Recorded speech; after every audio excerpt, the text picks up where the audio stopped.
ایک دفعہ کا ذکر ہے کہ ایک گنجان چونٹیوں کی بستی میں ایک اینڈی نام کی ایک چھوٹی چونٹی مگر بہادر چونٹی رہتی تھی۔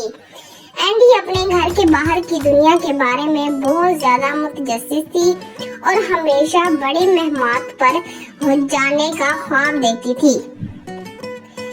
ایک دن جب سورج چمک رہا تھا اور باقی چونٹیاں خوراک جمع کرنے میں مصروف تھیں، اینڈی نے فیصلہ کیا کہ آج کا دن دریافت کے لیے بہتر ہے۔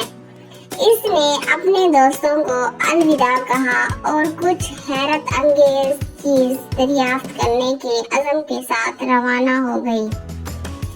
اینڈی زیادہ دور نہیں گئی تھی کہ اسے ایک بڑی رنگیلی تتلی ملی جس کا نام بیلا تھا۔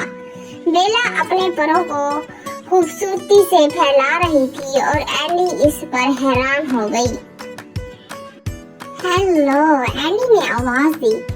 میں اینڈی ہوں، آپ کا کیا نام ہے؟ ہیلو اینڈی، میں بیلا ہوں، تم کہاں جا رہے ہو؟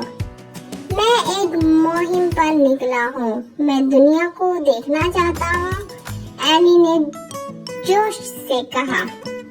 بیلا مسکرائی اور بولی، کیا میں تمہارے ساتھ آ سکتی ہوں؟ میں تمہیں خوبصورت باغ دکھا سکتی ہوں۔ اینڈی خوشی سے جھوم اٹھا اور دونوں ایک دوسرے کے دوست بن گئے۔ دونوں ساتھ چل پڑے۔ اینڈی نے خوبصورت پھول، رنگین پرندے اور مزیدار پھل دیکھے۔ انہوں نے مل کر خوبصورت مناظر کا لطف اٹھایا اور اینڈی نے بہت کچھ سیکھا۔ اینڈی نے بیلا کا شکریہ ادا کیا اور وعدہ کیا کہ وہ دوبارہ ملیں گے۔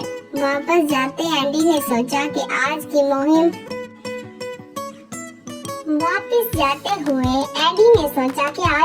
نے اس کے دل میں دنیا کی خوبصورتیوں کا ایک نیا احساس بیدار کر دیا ہے۔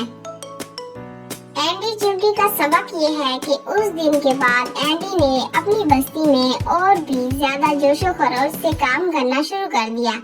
اس نے سیکھا کہ دنیا بڑی اور خوبصورت ہے اور کہ ہر دن ایک نئی مہم ہو سکتی ہے۔ اینڈی جانتا تھا کہ اگر وہ ہمت کرے تو ہر خواب پورا ہو سکتا ہے۔